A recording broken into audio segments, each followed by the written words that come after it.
Hello, my dear students. Assalamu alaikum. This is Mohammad Saddam Hussain, Assistant Teacher in English, Srishti Central School and College, Rajshahi. Students, how are you? I hope you are all well by the grace of Almighty Allah. I am also well. Today, we are going to make a class on Model Question 24 for Class 6 English First Paper. So, dear students, Model Question 24 is all about wonders of the world that we will read it in first part. First পার্টের যে text book ছিল সেই text বইয়ে আমরা যে wonders of the world 1 এবং wonders of the world 2 দুইটা passage পড়েছিলাম। সেই প্যাসেজ দুটোর উপরে ভিত্তি করে আজকের মডেল কোশ্চেন 24 আমরা আজকে যে বোর্ডে আলোচনা করব সেটা তাজমহল সম্পর্কে। সো প্রথমেই যে লাইনটা আমি লিখছি সেটা হচ্ছে the passage is about Taj Mahal.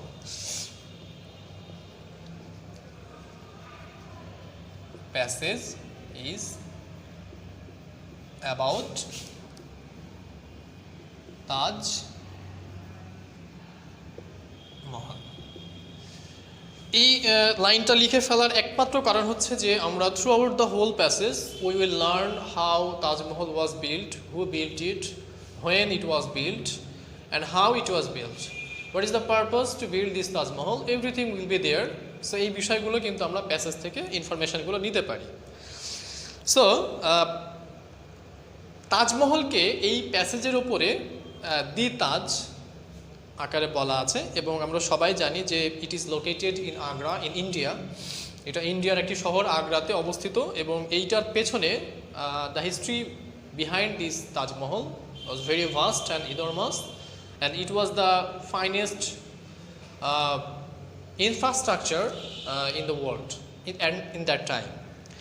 এখানে বলছে যে তাজমহল হচ্ছে Mughal emperor Shahjahan he was built. Why it was built? Because he had a wonderful wife, he had a lovely wife, his name is Mumtaz Mahal, and this Mumtaz he was the cutest and the lovest wife of Shahjahan. এখানে আরও যে ইনফরমেশনগুলো আছে সেটা হচ্ছে মমতাজ কিন্তু অনেক early এজে she was died in a very early age in immature death. So Shahjahan was very shocked at her death when he realized that he lost his wife, then he was very shocked. So he built the Taj Mahal as the token of love, as the token of sympathy, as the token of love for his wife. তাজমহলটাকে তৈরি করার একমাত্র যে কারণটা হচ্ছে সেটা হচ্ছে শাহজাহানের ভালোবাসার প্রতিকৃত আকারে একটা নিদর্শন আকারে সে এই তাজমহলটিকে তৈরি করে। এবং আমরা জানি তাজমহলের যে ইনফ্রাস্ট্রাকচারটা আছে এটা খুব এনর্মাস এবং ভাস্ট এবং এইটার একদম সেন্ট্রালে কিন্তু মমতাজ মহলের কবর আছে। ওকে, আরও যে বিষয়গুলো এখানে বলা আছে সেটা হচ্ছে Taj Mahal has an area of about 1003 acres, that means 1003 acres. এই পরিমাণ জায়গা নিয়ে তাজমহল অবস্থিত এবং গোটা এটা এবং অ্যাপ্রক্সিমেট ইট ওয়াজ 405 হেক্টর। এটাকে যদি আমরা হেক্টরে প্রকাশ করি তাহলে হবে 405 হেক্টরস। 405 হেক্টর জায়গা জুড়ে কিন্তু তাজমহলটা অবস্থিত। এরপরে it was the finest example of Mughal architecture in that time. সেই সময়ে মুঘল আর্কিটেকচারের অন্যতম সুদর্শন এবং অন্যতম পরিচিত একটা ইনফ্রাস্ট্রাকচার বা আর্কিটেকচারের নিদর্শন হচ্ছে এই তাজমহলটি। আরও যে বিষয়গুলো বলা আছে, it combines the art of Persia, Turkey and India. So এই তাজমহলের যে ইনফ্রাস্ট্রাকচারটা আছে, যে ডিজাইনটা আছে, এটা একটা mixture of 3 countries like turkey, like Persia and India.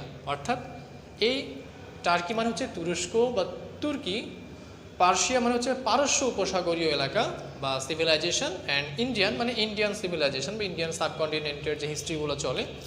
তিনটা এই ধরনের দেশের সম্মিলিত আর্কিটেকচারের বহিঃপ্রকাশই হচ্ছে আমাদের তাজমহল। ওকে, এরপরে বলছে যে ইট টুক 21 ইয়ার্স এটা তৈরি করতে অ্যাপ্রক্সিমেটলি 21 ইয়ার্স সময় ব্যয় হয়েছে। 21 ইয়ার্স লাগে এই কারণে যে এটার খুব নিখুঁত এবং খুব ফাইনেস্ট যে ক্রিয়েচারগুলো আছে, যে ডিজাইনগুলো আছে, সেগুলো করতে কিন্তু অনেক সমস্যা এবং অনেক খরচ হয়েছে এটা করতে।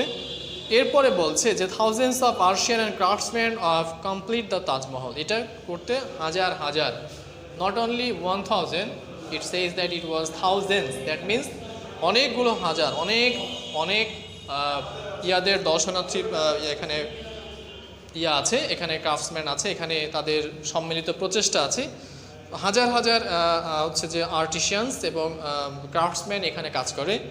এরপরে বলছে the Taj is universally admired as one of the wonders of the world.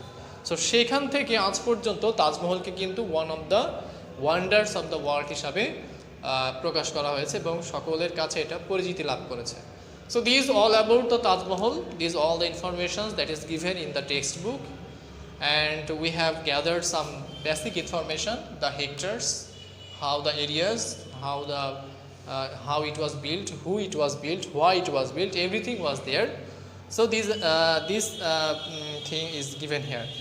Okay, now we will going to the multiple choice questions. In your examination you will face 7 multiple choice, 7 মার্কের 7 মার্কের multiple choice থাকবে এবং multiple চয়েসগুলো তোমাদেরকে answer করতে হবে। আচ্ছা, এরপরে আমরা যদি মাল্টিপল চয়েসের দিকে যাই তাহলে দেখবে এখানে খুব ইজিলি কিন্তু মাল্টিপল চয়েসগুলো দেওয়া আছে, তোমরা চাইলে এটা সুন্দর করে প্যাসেজটা পড়ে তোমরা অ্যান্সারগুলো করতে পারবে। আমি এই ওয়ান্ডার্স অফ দ্য ওয়ার্ল্ড 1 শেষ করে ওয়ান্ডার্স অফ দ্য ওয়ার্ল্ড 2 এই সেকশনের দিকে একটু যেতে যাচ্ছি, যেহেতু দুইটা চ্যাপ্টারের মধ্যে একটু বেসিক কিছু সিমিলারিটিস আছে, দ্যাটস ওয়াই আমি এই প্যাসেজটা শেষ করেই পরবর্তী প্যাসেজে যাচ্ছি। সেখানে আমরা যে বিষয়গুলো পাবো সেটা হচ্ছে মডার্ন এজে, that means modern civilization, how it was developed and what are the inventions of modern civilizations are there, এই সমস্ত বিষয়গুলো নিয়ে এখানে আছে। Suppose computers, spacecraft, mobile phone, এই সমস্ত বিষয়গুলো আমরা ওয়ান্ডার্স অফ দ্য ওয়ার্ল্ড 2 এ পাবো। So let's C.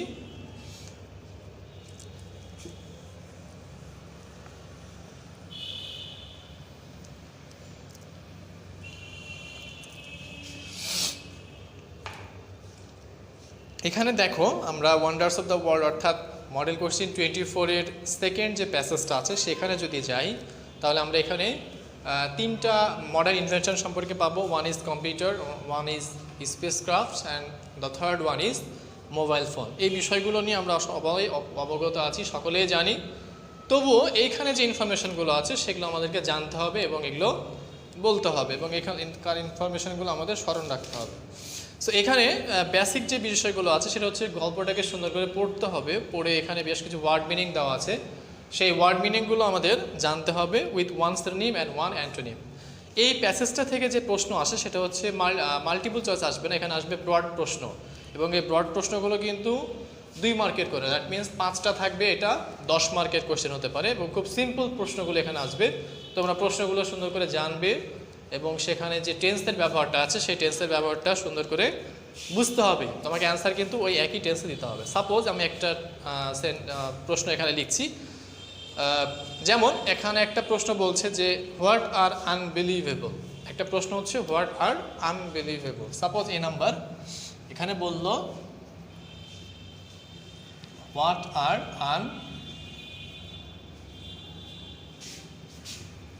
আনবিলিভেবল। এই হোয়াট আর আনবিলিভেবলটা আমি যখন এখানে বলছি তখন আমাকে বুঝতে হবে এখানে কোন বিষয়টাকে আনবিলিভেবল বলছে।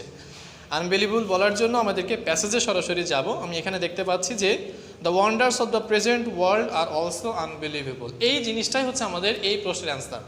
তাহলে আমি যদি এটাকে এখন লিখতে যাই আমি দেখব এখানে যে অ্যান্সারটা দেওয়া আছে সেই অ্যান্সারটা এবং প্রশ্ন যেটা করা আছে দুইটা টেন্স কিন্তু একই, অতএব আমি সরাসরি এই অ্যান্সারটা লিখতে পারি। সো এটার অ্যান্সার হচ্ছে the wonders of the present world. Suppose এইভাবে লিখব, the wonders of the present world আর। দেখো এই পর্যন্ত কিন্তু আমরা আমাদের অ্যান্সারটা শেষ হয়ে গেছে। এখন আমরা এখানে আনবিলিভেবল যে কথাটা বলা আছে সেইটাকে লিখে ফেলবো, তাহলে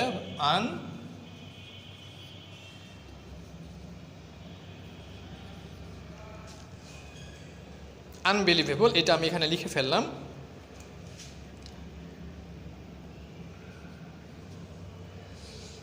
আচ্ছা, এই যে আমি একটা অ্যান্সার লিখেছি, অ্যান্সারটাকে যদি তোমরা একটু দেখো তাহলে কিন্তু দেখবে এখানে প্যাসেজ থেকেই কিন্তু আমি অ্যান্সারটা তুলেছি। তোমরা অনেকেই পরীক্ষার খাতে এমন করো যে মুখস্থ করো এবং ভুলে যাও, ফলে আজে বাজে জিনিস লিখে ফেলো। এটা কিন্তু কখনোই করা যাবে না। প্যাসেজে সকল ইনফরমেশান দেওয়া আছে, তোমার যতগুলো প্রশ্ন আসবে সবগুলো কিন্তু প্যাসেজ থেকে আসবে। তোমার কাজ হচ্ছে তুমি প্রশ্নটাকে পড়বে, বুঝবে, সেখানকার টেন্সটাকে ধরবে, কী টেন্সে আছে সেটা বুঝবে এবং অ্যান্সারটাকে একটু কাস্টমাইজ করে, একটু সামারাইজ করে, একটু লেন্থি করে, যেভাবেই হোক সেটাকে সঠিক ফরম্যাটে লিখতে পারলে কিন্তু আমরা একটা ভালো মার্ক পেতে পারি। সো এই হচ্ছে আমি আজকে এই প্রশ্নটাকে দেখিয়ে বাকি প্রশ্নগুলো তোমাদের কাজের জন্য রাখলাম, তোমাদের হোমওয়ার্কের জন্য। সো বাকি আরও অনেক 4টা প্রশ্ন আছে, সেই প্রশ্নগুলো তোমরা পড়ো ক্লাসে এবং ভালো করে মনোযোগ দিয়ে পড়ে এখানকার অ্যান্সারগুলো অবশ্যই হোয়াটসঅ্যাপে পাঠিয়ে দেওয়ার চেষ্টা করবে আশা করছি। সো ডিয়ার স্টুডেন্ট, আজকে এই পর্যন্তই, আমাদের আজকে ক্লাস এখানেই শেষ করতে হচ্ছে। সকলের সুস্থতা কামনা করছি, সকলেই ভালো থাকো, সুস্থ থাকো। আসসালামু আলাইকুম ওয়া রাহমাতুল্লাহ।